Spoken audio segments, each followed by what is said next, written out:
Selamat malam pemirsa, kembali berjumpa dalam Prime Talk Tajam Mendalam bersama saya Fitri Megantara. Pemirsa, pemerintah pusat secara resmi menyatakan bahwa mudik dilarang. Ada sanksi yang menanti bila ada yang masih nekat mudik. Namun ternyata ada catatan khusus dari pemerintah pusat terkait mobilitas warga dalam masa pandemi COVID-19 ini. Pebisnis diperbolehkan naik pesawat untuk kunjungan bisnis, bukan untuk mudik. Pemirsa, ada 2 maskapai yang saat ini mengajukan izin penerbangan khusus atau exception flight. Kita lihat bersama di layar, yaitu adalah Lion Group dan juga Garuda Indonesia, di mana pengajuan izin exception flight ini adalah bagi pebisnis di tengah larangan mudik yang diterapkan oleh pemerintah. Kriteria bagi warga yang bisa ataupun diperbolehkan untuk melakukan penerbangan ataupun pebisnis yang melakukan penerbangan adalah perjalanan yang dilakukan untuk kepentingan bisnis, bukan untuk mudik. Kemenhub menyatakan pebisnis atau pelaku usaha yang dibolehkan naik pesawat adalah mereka yang bergerak di bidang logistik. Ada sejumlah persyaratan yang harus diikuti jika memang akan naik pesawat untuk kepentingan bisnis. Pertama adalah memiliki surat keterangan sehat, dan kita lihat juga di syarat berikutnya adalah mengisi surat pernyataan di rute PSBB dan juga membawa surat keterangan dari kantor. Dan kita akan ikuti pernyataan selengkapnya terkait izin penerbangan khusus ini atau exemption flight dari Menteri Perhubungan Budi Karya Sumadi. Permintaan pembisnis itu diperkenankan untuk naik pesawat. Saya bilang kan monggo, tapi protokol kesehatannya harus ketat, jangan dikami, ya.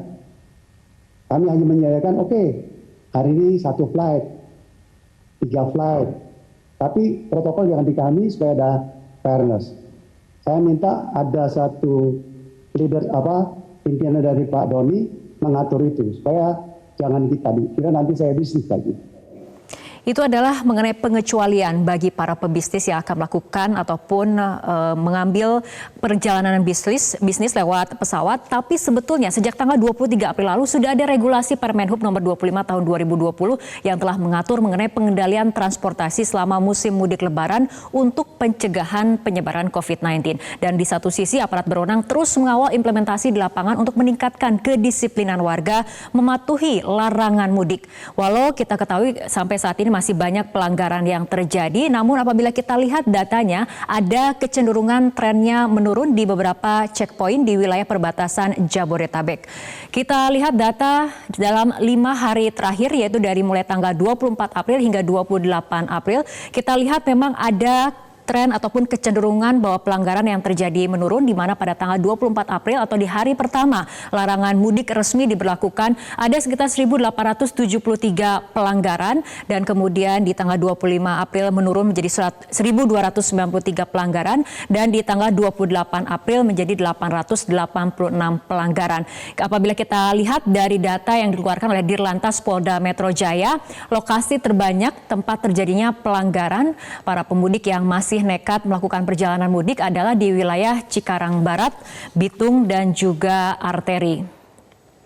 Sementara itu, Kemenhub ataupun aparat penegak hukum juga mengatakan bahwa pada periode 24 April hingga 7 Mei ini lebih diarahkan pada sosialisasi, sementara setelah tanggal 7 Mei akan ada dikenakan sanksi. Kita lihat dari 20 April hingga 7 Mei kendaraan diarahkan kembali ke asal, ini adalah periode sosialisasi, tapi kemudian ketika sosialisasi ini selesai dilakukan ada sanksi yang menanti. Dan ini kita ambil datanya dari Permenhub nomor 25 tahun 2020, di mana pada tanggal 8 Mei hingga 31 Mei mendatang akan ada sanksi sesuai dengan Undang-Undang Kekarantinaan Kesehatan, yaitu ada sanksi 1 tahun penjara dan atau denda 100 juta rupiah.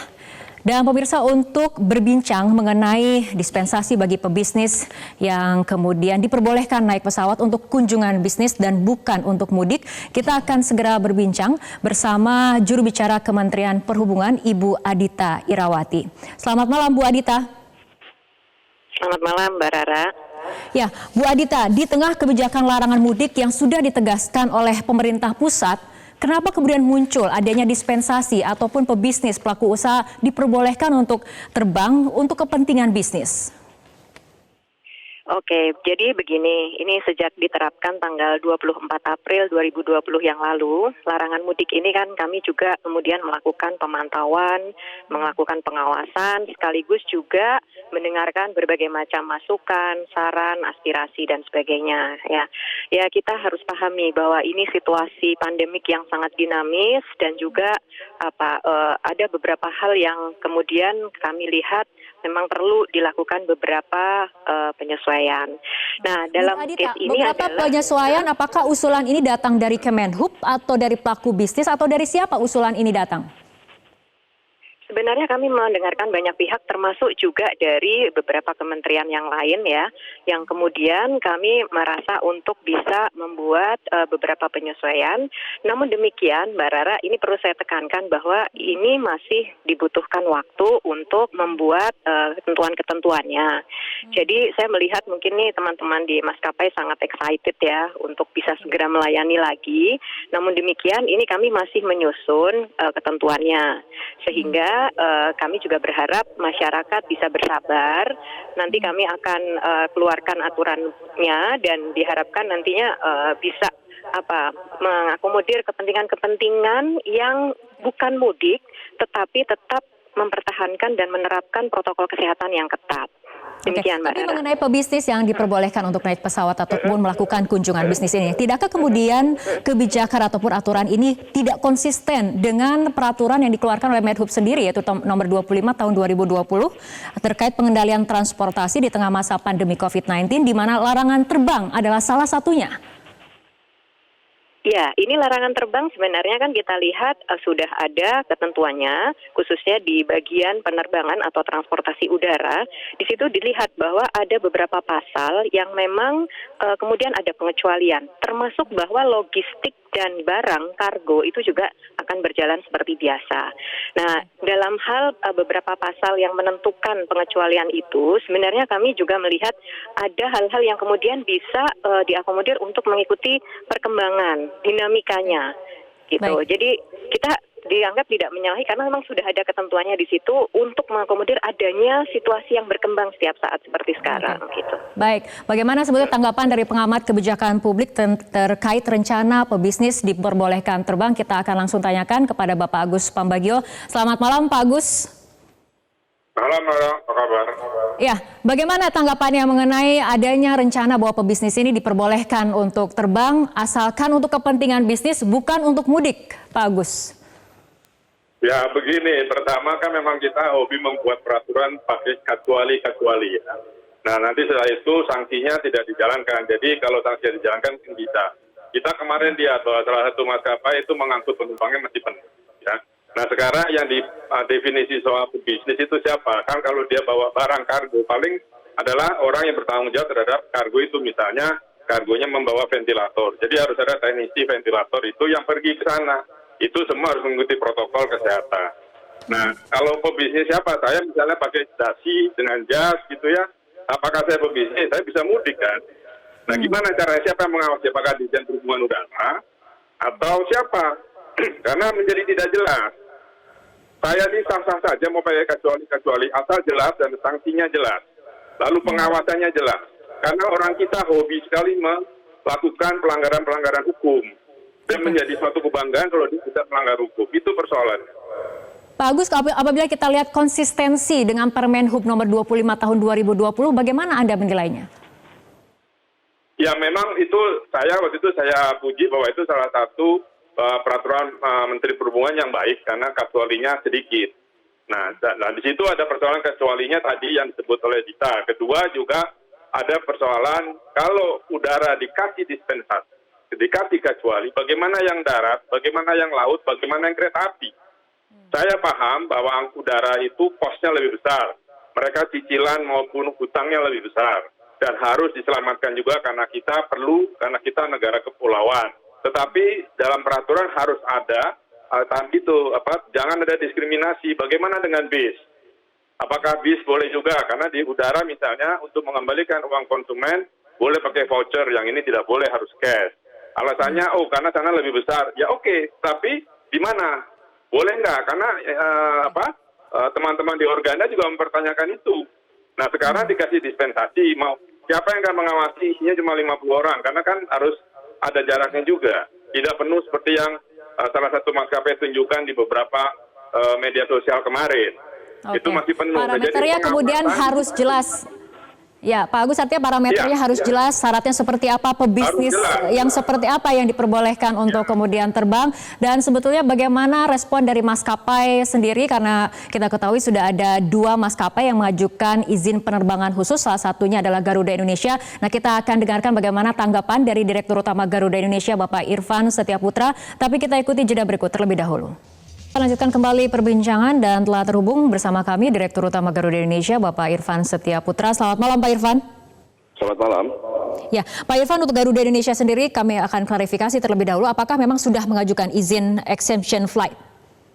Ya, jadi dari pertama kali permen itu keluar, kita banyak diskusi internal, juga banyak diskusi dengan teman-teman di Kementerian Perhubungan, dan oleh sebab itu kita di hari setelah permen itu keluar mengajukan izin untuk terbang terbatas ke beberapa lokasi.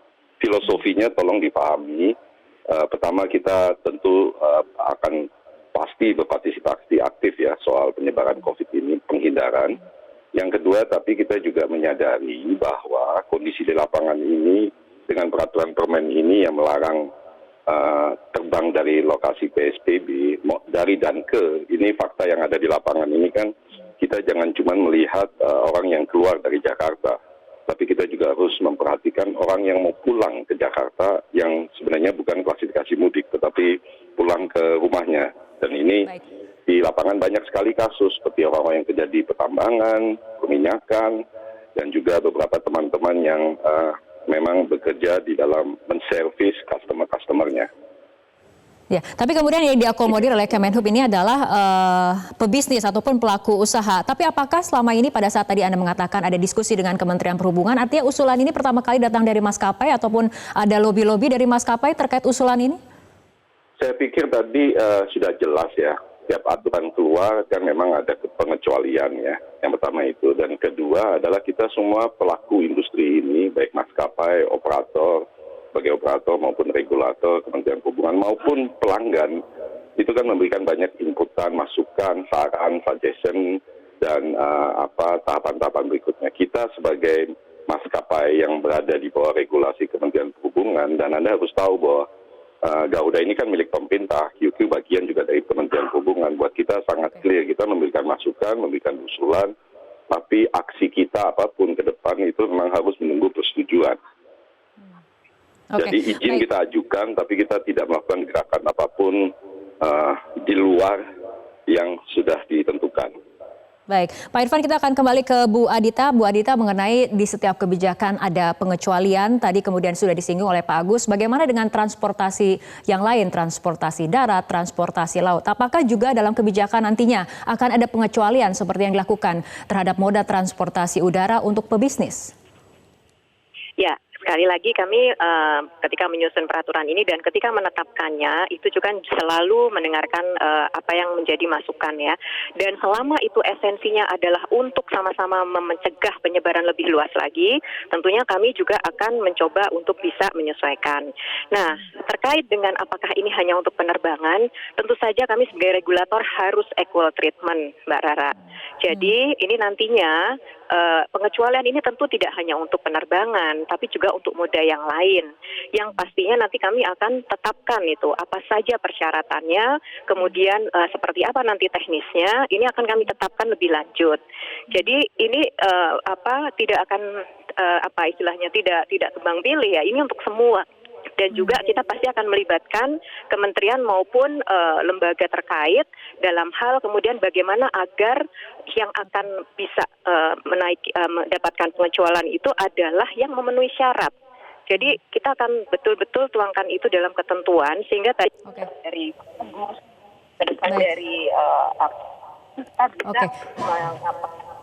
itu tetap bisa kita realisasikan di lapangan. Baik. Kita ke Pak Agus. Pak Agus, mengenai pengecualian seperti ini dalam sebuah kebijakan, apakah ini tidak akan menimbulkan kebingungan di tengah masyarakat, di tengah ketegasan pemerintah mengenai larangan mudik? Ya pasti menimbulkan kebingungan karena saya banyak menerima masukan juga menanyakan kenapa ini bisa begini gitu ya. Nah intinya kan selalu saya katakan, kalau sebuah penerapan sebuah kebijakan terlalu banyak kecuali dan tidak ada sanksinya, tidak usah dibuat saja, biarkan saja, karena kita menanggung semua. Bahkan kita tujuannya sekarang adalah mengurangi atau segera menghilangkan COVID-19 ini, bukan ngurusin bisnisnya. Beberapa negara lain juga mengalami konsentrasi itu. Nah setelah ini berkurang COVID-nya, barulah itu mengurusi bisnisnya. Itu mereka punya kekuatan finansial cukup kuat. Nah kita ini enggak. Makanya saya katakan cepat segera, kan ini sudah terlambat hampir 2 bulan, gitu ya.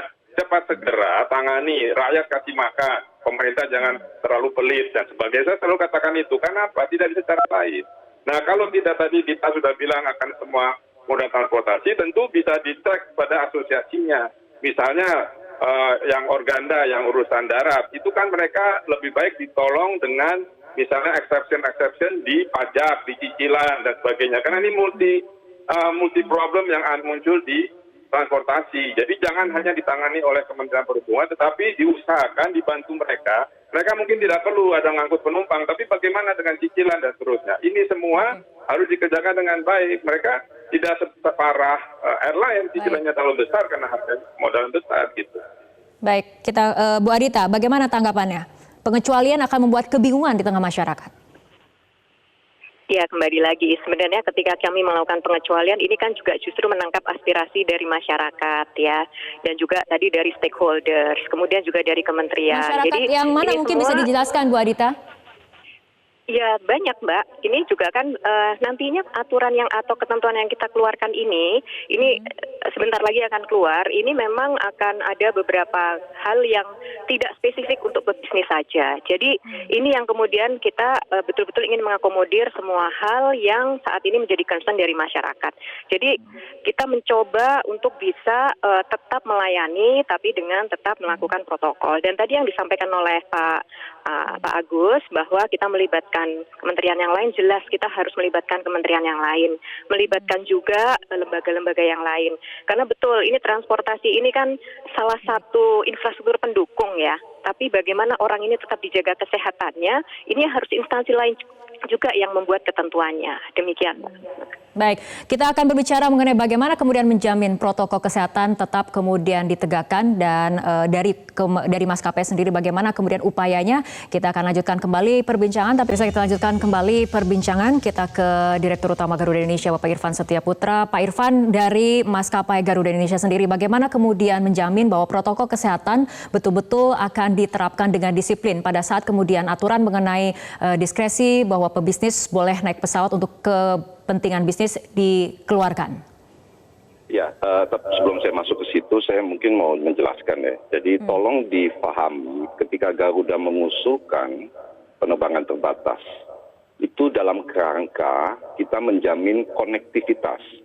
Jadi this is nothing to do dengan mencoba mencari tambahan dana untuk kelangsungan hidup operasi Garuda. Ini saya ingin tegaskan. Oleh sebab itu kita akan terbang kalau memang nanti diizinkan ke lokasi-lokasi, tetapi sangat terbatas. Ya kan? Jadi bukan sehari 5 kali gitu segala macam. Yang kedua, kita akan terapkan protokol kesehatan sesuai dengan apa yang sudah disepakati. Kita lagi mengupayakan siapapun yang naik pesawat itu melewati proses rapid test dulu. Ini lagi kita bicarakan, diskusikan dengan banyak pihak untuk bisa memastikan itu. Kemudian soal mudik ya.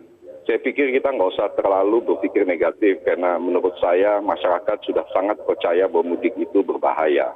Tapi kita memang akan memastikan, misalnya contohnya Anda mau ke Solo, ya, KTP Anda KTP Solo, Anda pergi sendiri, ya kan?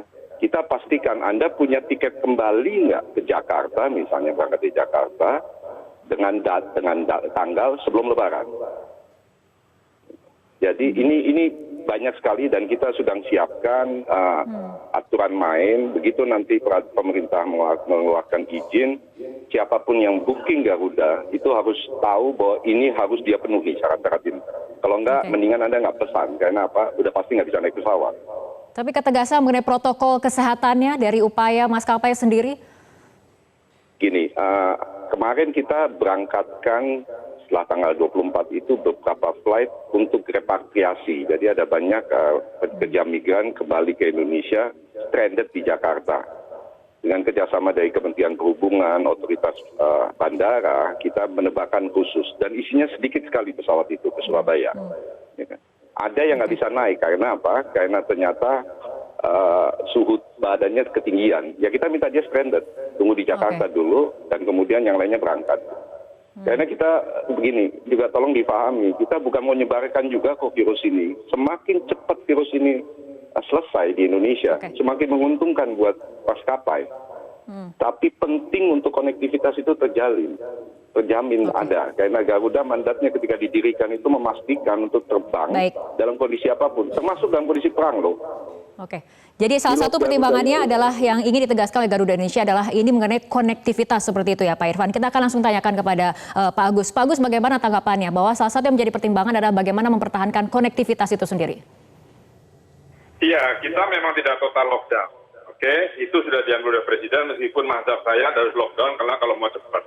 Nah, tapi sekarang apapun alasannya, buat saya sih oke-oke saja. Asal itu bisa dijamin dan tidak ada diskriminasi. Kalau itu tidak diskriminatif silahkan. Orang juga banyak kok di negara lain kan juga begitu. Stranded di mana, ya sudah. Karena ini tujuan kita utama adalah menghilangkan atau menurunkan kasus COVID ini. Ini bukan kasus yang mudah. Dan semakin lama kita mengurus ini semakin bertele-tele, akan semakin mahal. Dan kita belum tahu kapan ini akan mulai berkurang. Kan yang lain negara-negara sudah mulai hilang dan mereka sudah mulai urus ekonominya. Nah kita ini harus cepat gitu ya. Harus cepat. Jadi kalau bisa dihentikan. Dia sebentar cuma 14 hari gitu ya. Kalau mau pakai PSBB kan tidak lama. Itu saja. Jadi kalau itu mau saya bilang terserah, saya sudah ingatkan. Dari awal dulu, Januari, saya ingatkan, segera tutup bandara yang banyak datang flight dari Cina. Tapi nggak dilakukan karena turis banyak. Nah, selalu begitu. Gitu. Baik Pak Agus, kita kembali ke Bu Adita. Bu Adita, ini untuk syarat ataupun pebisnis yang memang sebetulnya nanti akan diatur, yang diperbolehkan ataupun mendapat dispensasi, kategori jelasnya, pebisnis seperti apa? Begini Mbak, ini sebenarnya saya tidak ingin terlalu banyak bicara soal pebisnis karena nantinya aturan kami ini akan jauh lebih baik daripada ya, karena kita juga sadar bahwa ada juga pihak yang membutuhkan kebutuhan penerbangan seperti misalnya tenaga yang kemudian harus menyelenggarakan supply power misalnya. Ini hal-hal yang mungkin tidak terpikirkan ya, tapi itu kemudian kita dibantu. Jadi bukan semata-mata bisnis, karena kemudian yang akan kita buat ini akan lebih luas dari itu. Dan sekali lagi ini akan berlaku untuk moda, tetapi tetap dengan menegakkan protokol kesehatan bekerjasama dengan kementerian dan instansi yang memang menangani. Dan sekali lagi kita juga harus sama-sama bahwa tujuannya adalah untuk memutus rantai penyebaran COVID-19. Baik, Bu Adita, terakhir, bagaimana memastikan agar diskresi seperti ini tidak disalahgunakan oleh pengguna jasa penerbangan untuk mudik? Ya, tadi sudah didengarkan dari Pak Dirut Garuda ya, bahwa kita semua pasti akan komit untuk itu. Kita tidak adalah yang ingin kemudian menjadi pihak yang menjadi penyebar dari COVID-19 ini. Kita punya itikat yang baik bersama, tapi tentunya kami juga pasti akan membangun sistem dan kemudian ketentuan-ketentuan yang membuat stakeholders ini akan comply atau akan patuh kepada ketentuan ini. Ada pengawasan, ada sanksi, ada nanti juga pengendalian. Jadi saya pikir ini memang satu, kita mulai dari itikat baik, yang kedua membangun sistem pengawasan termasuk penegakan hukum. Demikian Mbak. Oke, baik, kita tunggu bagaimana aturan jelasnya nanti yang akan diberlakukan oleh Kemenhub. Terima kasih Bu Adita Irawati, Jubir Kemenhub, dan tadi kita juga sudah berbincang bersama Bapak Irfan Setiaputra, Direktur Utama Garuda Indonesia.